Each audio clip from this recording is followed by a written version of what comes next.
দেখছেন টিভি9 বাংলা, আমি আপনাদের সঙ্গে। বৈশারদ চট্টোপাধ্যায়কে পুলিশ ডেকে পাঠিয়েছে। কলকাতা পুরসভায় অধিবেশন বিতর্কের দিন পুর সচিবকে হেনস্থা করা হয়, সেই অভিযোগ রয়েছে। যে তৃণমূলের প্রতিনিধি দল হেনস্থা করেছে বলে অভিযোগ, তার নেতৃত্বে ছিলেন বৈশারদ চট্টোপাধ্যায়। সায়ন্ত আমাদের প্রতিনিধি আমাদের সঙ্গে রয়েছেন। সায়ন্ত, পুলিশ ডেকে পাঠিয়েছে বৈশারদ চট্টোপাধ্যায়কে, ঠিক কি খবর পাওয়া যাচ্ছে? কতদিনের মধ্যে যেতে হবে বা কখন যেতে হবে? কোনো রেড লাইন কি বলা হয়েছে? দেখো, কলকাতা পুরসভা অধিবেশন বিতর্কের ঘটনায় যে দিন যেটা দেখা গিয়েছিল, যে পুর সচিবের ঘরে গিয়েছিল তৃণমূলের 6 জনের প্রতিনিধি দল, যার মধ্যে বৈশ্বনাথ চট্টোপাধ্যায় ছাড়াও সুদীপ পল্লে, শামসিক সহ মোট 6 জন ছিল। আর এই 6 জন গিয়ে যে কলকাতা পুরসভা কমিশনার এবং সচিবের অভিযোগ, থানায় যেটা অভিযোগ করে তৃণমূলের থানায়, যে তারা এসে মানসিকভাবে তারা হেনস্থা করেছে, অভব্য আচরণ করেছে। এই অভিযোগ দায়েরের পর বৈশ্বনাথ চট্টোপাধ্যায়কে নোটিশ পাঠিয়ে তলব করলো নিউমার্কেট থানার পুলিশ, এবং তলবে জানিয়েছে যে যত দ্রুত সম্ভব দেখা করতে হবে। যদিও বৈশ্বনাথ চট্টোপাধ্যায় জানিয়েছেন যে এতে নির্দিষ্ট ডেডলাইন থাকে না, যখন খুশি দেখা করতে পারবেন। তবে এই তলবে গুরুত্বপূর্ণ বিষয় এটাই যে একজন প্রথম বৈশ্বনাথ চট্টোপাধ্যায়কে ডাকা হয়েছে, যেটা পুলিশ সূত্রে খবর। বাকি যে 5 জনের নামে অভিযোগ হয়েছে তাদের প্রত্যেককেই ডেকে পাঠানো হবে। এবং কেন এই ধরনের ঘটনা ঘটালো এবং কেন কি তাদের ব্যবহার কি ছিল, সেই সময় কি করেছিল, সেই সবকিছুই এই তৃণমূলের কাউন্সিলর এবং ম্যাজিস্ট্রেটের কাছ থেকে পুলিশ জানবে বলে সূত্রের খবর। আর এই বিষয়টি নিয়েও সকালে কমিশনার এবং পুরমন্ত্রী তারাও জানিয়েছিলেন যে কোনো রকম মানসিক হেনস্থা বা কোনো অবব্য আচরণ কোনো সরকারি আধিকারিককে তা মেনে নেওয়া হবে না। তারপরেই পুলিশের ভূমিকায় সক্রিয়তা দেখা যাচ্ছে বলে সূত্রের খবর। ধন্যবাদ। কি বলেছেন বৈশ্বনাথ চট্টোপাধ্যায়, শুনুন।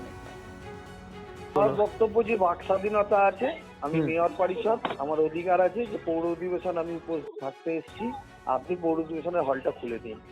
এইটুকু তো যদি বলার অধিকার থাকে না থাকে, এইটুকু বাক স্বাধীনতা না থাকে, এইটুকু আমাদের মেয়র পরিষদ নির্বাচিত জনপ্রতিনিধির অধিকার না থাকে, তাহলে গণতন্ত্রের কি অবস্থা ভারতবর্ষে সেটাই বোঝা যাচ্ছে। এত রাষ্ট্রশক্তিকে ব্যবহার করা হচ্ছে।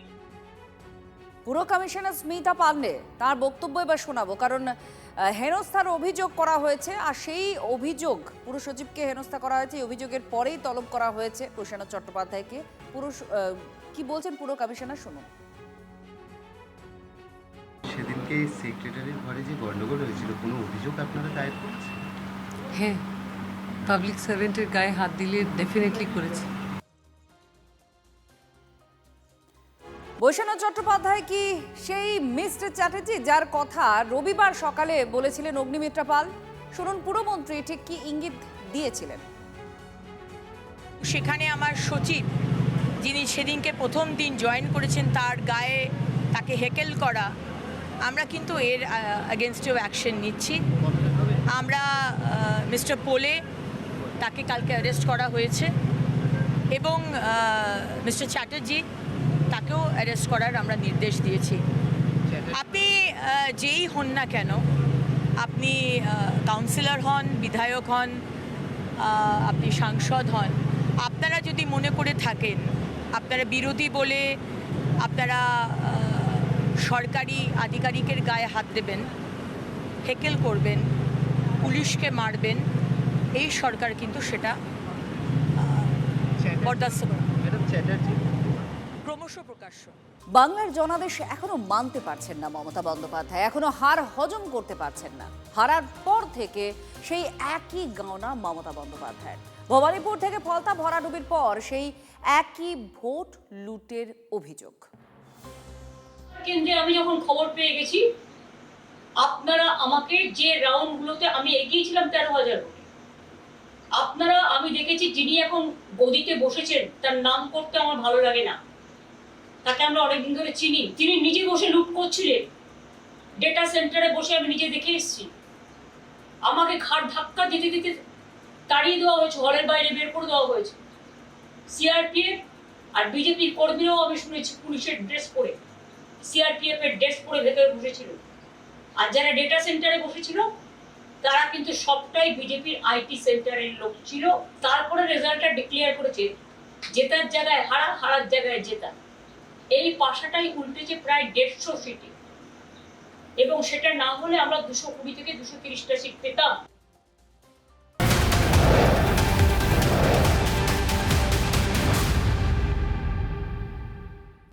ক্ষমতা বদল হতে কেউ কেউ রং বদলিয়ে দলে ভিড়ছেন। পরমব্রতর কথায় মানুষের রাগের অভিব্যক্তি স্বাভাবিক। টলিউডের বৈঠকে পরমব্রতর উপস্থিতির পর বিতর্ক দানা বাঁধতেই এই মন্তব্য বিজেপি বিধায়ক রুদ্রনীল ঘোষের।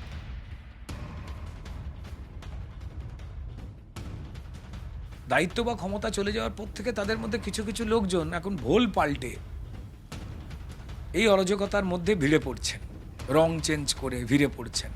তো কে কি বলবেন, কে কোথায় বসবেন, সেগুলো আমার এখতিয়ারের মধ্যে পড়ে না। শ্রমিক ভট্টাচার্য উনিও বলেছেন কোনো ব্রত কথা হবে না, মানে বিজেপিতে কোনোভাবেই কোনো ব্রত কথা আসবে না। সেটা ঋতব্রতর প্রসঙ্গে বলেছেন এবং অবশ্যই পরমব্রত প্রসঙ্গে বলেছেন।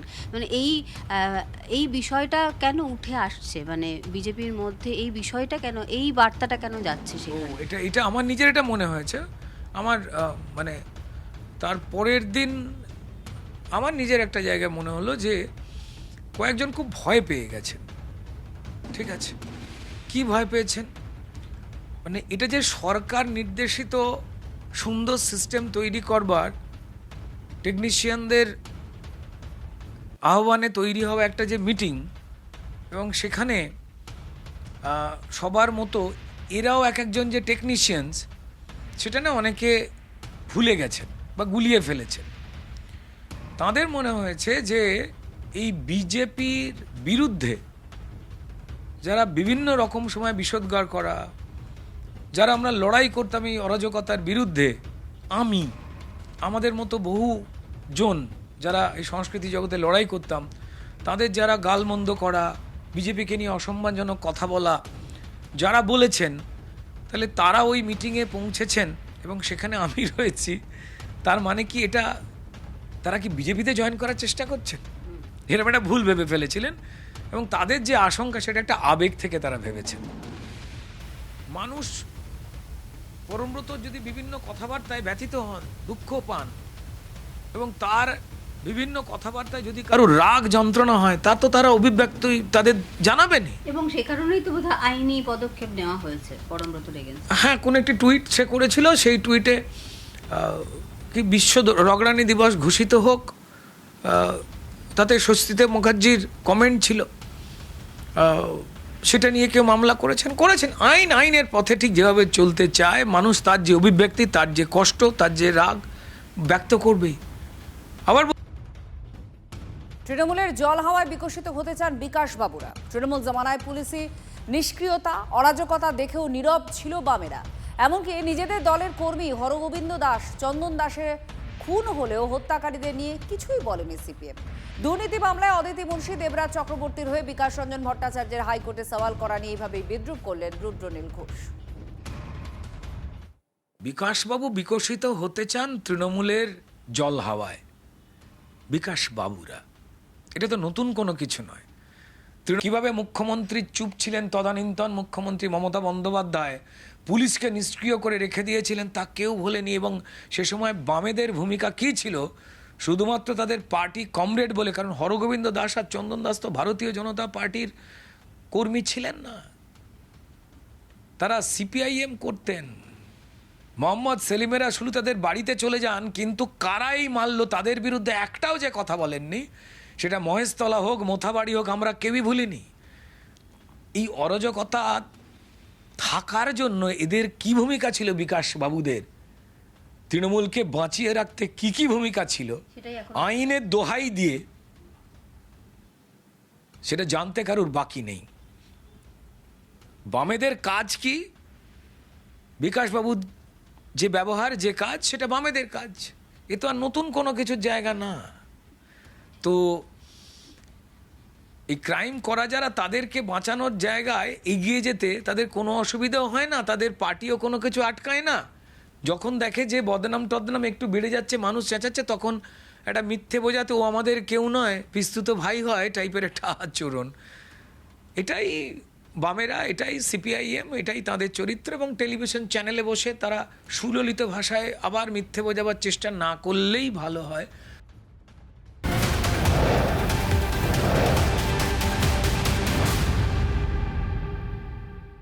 পালাবদলের পর একের পর এক পুলিশের অ্যাকশন। শুভেন্দু সরকারের দাবাং পুলিশ উত্তর হাওড়ার ডন আকাশ সিংকে হাফ প্যান্ট পরিয়ে রাস্তায় হাঁটালো। 2021-এ পুলিশ কর্মীদের লক্ষ্য করে গুলি আর 20টিরও বেশি বোমা ছোড়ার অভিযোগ রয়েছে এই আকাশ সিং এর বিরুদ্ধে। চলতি মাসের শুরুতে আকাশ সিংকে গ্রেফতার করেছে পুলিশ। সব অপরাধীদের ভয় দেখাতে কড়া বার্তা দিতে ডনকে স্যান্ডো গেঞ্জি আর হাফ প্যান্ট পরিয়ে রাস্তায় হাঁটালো, ঘোরালো পুলিশ।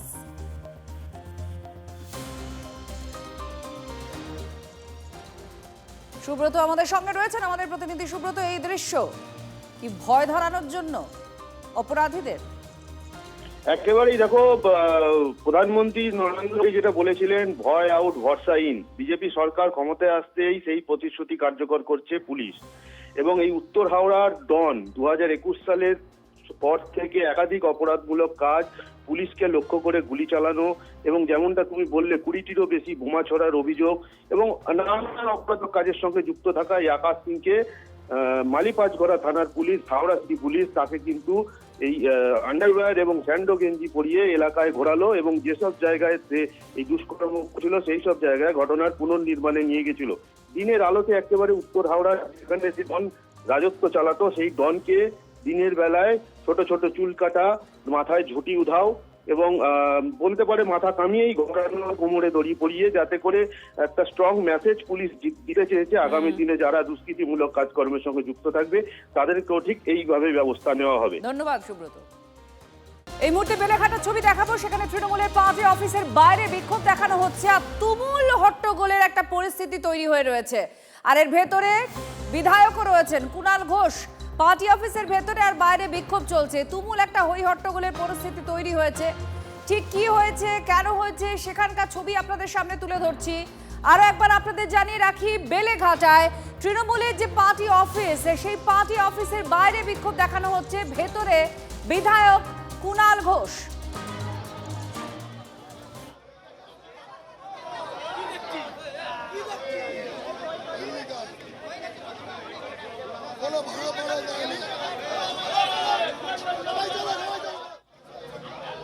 আজিজ আমাদের প্রতিনিধির সঙ্গে আছেন, আমরা সরাসরি আজিজের সঙ্গে কথা বলবো। আজিজ, কি নিয়ে বিক্ষোভ দেখানো হচ্ছে? বিধায়ক ভেতরে, বাইরে বিক্ষোভ কারা দেখাচ্ছেন? আমরা জানার চেষ্টা করছি, কিন্তু এই মুহূর্তে যে ছবিটা আপনারা দেখতে পাচ্ছেন, কুণাল ঘোষ কথা বলার চেষ্টা করছেন। বাইরে অনেক বিক্ষোভকারী জড়ো হয়েছেন, পুলিশও দেখুন আছে বিধায়কের পাশে দাঁড়িয়ে।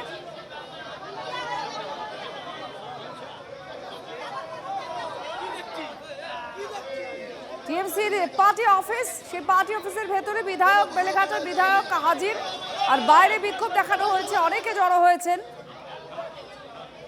হই হট্টগোল, হইচই এই মুহূর্তে ছবি দেখতে পাচ্ছেন আপনারা।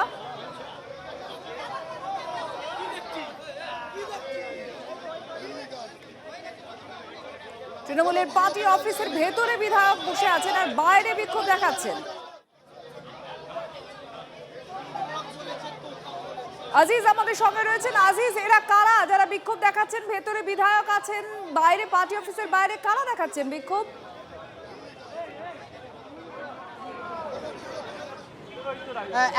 একেবারেই 28 নম্বর ওয়ার্ড এবং সেই 28 নম্বর ওয়ার্ডের তৃণমূল যে কার্যালয়, সেই কার্যালয়ে এই মুহূর্তে বিক্ষোভ দেখাচ্ছেন এখানকার বাসিন্দারা। এরা পুনর্বাসনের দাবি করছেন, এদের পুনর্বাসন দেওয়া হবে বলা হয়েছিল, কিন্তু তারা সেই পুনর্বাসন সঠিক সময়ে এবং সম্পন্ন হয়নি, যার ফলে এরা কিন্তু এই মুহূর্তে বিক্ষোভ দেখাচ্ছেন। এই মুহূর্তে রয়েছেন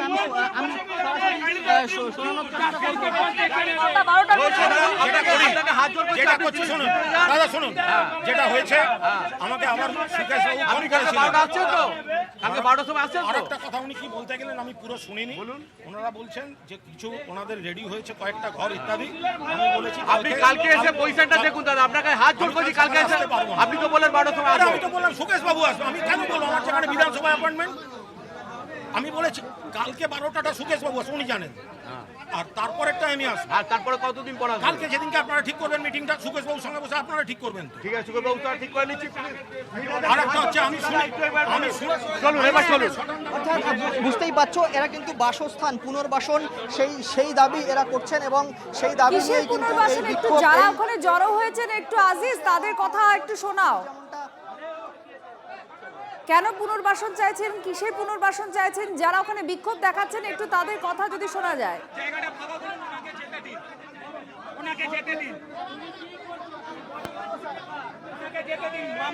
একেবারে একেবারে আমি আমি আমি সরাসরি তাদের সঙ্গে কথা বলবো, একেবারে সরাসরি তাদের সঙ্গে কথা বলবো।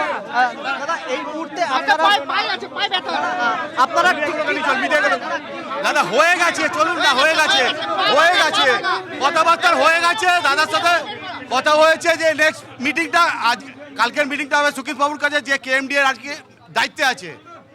আর দাদার সাথে কেএমডির সাথে সুকেশ বাবুর সাথে মিটিং হয়ে যাওয়ার পর এনার সাথে মিটিং করবো আমরা। সুকেশ বাবুকে নিয়েই আমরা এনার সঙ্গে মিটিং করবো। এই কথাবার্তা হয়ে গেছে। প্লিজ আপনাদেরকে হাত জোড় করছি, আপনারা চলুন। দাবিটা আর কি আছে, নতুন করে দাবি কিছুই নেই। আমাদের যারা বাইরে বাইরে সেফটিং আছে তাদেরকে এখানে কত তাড়াতাড়ি নিয়ে আসবে। আমাদেরকে 3 বছর থেকে ঘোরাচ্ছে। ধন্যবাদ আজিজ। সেটা সেই বিপজ্জনক যে আবাসন, সেটা ভেঙে যারা থাকবেন তাদের বাড়ির ঘরের বদলেই ঘর এবং অ্যাটাচ বাথ, পরিচ্ছন্ন আধুনিক ফ্ল্যাট, সেটা কেএমডিএ করে দিয়েছে। এবং 2টো টাওয়ার হয়ে গেছে, বহু মানুষ চলে গেছেন, বাকি 2টো টাওয়ারে দেরি হচ্ছে, মানুষের অসুবিধা আছে। আমরাও বারবার চাপ দিয়েছি, কিন্তু এটা আমাদের হাতে নয়, কেএমডি এর প্রজেক্ট। যারা বিকল্প পুনর্বাসনে আছেন তাদের সমস্যা হচ্ছে, তারা কিছু অভিযোগ জানালেন। পাশাপাশি জয় শ্রীরাম ইত্যাদি যেগুলো রাজনৈতিক বা স্লোগান, তাদেরও অধিকার আছে দেওয়ার। আমি কেএমডি এর এক্সিকিউটিভ ইঞ্জিনিয়ারকে ফোন করেছিলাম, ফোন করে আমি বললাম যে এত দেরি হচ্ছে কেন, আমরা গালাগালি খেয়ে মরছি। তো উনি বললেন কালকে উনি আসবেন, আর একবার ইন্সপেকশন হবে এবং উনি দেখবেন এবং আবার কিছু ফ্ল্যাট ইমিডিয়েটলি দিয়ে দেবেন। প্রজেক্টটা ভালো এবং প্রজেক্টটা কেএনডি এর প্রজেক্ট, এর সঙ্গে কোনো ব্যক্তির কোনো সম্পর্ক নেই। এখন যাদের একটু পুনর্বাসনে অসুবিধা হচ্ছে তাদের জেনুইন কষ্ট, আর বাকিটা তো পুরোটা জয় শ্রীরাম স্লোগান চলছে, এখন সেটা শুনতে হবে, কিছু করার নেই।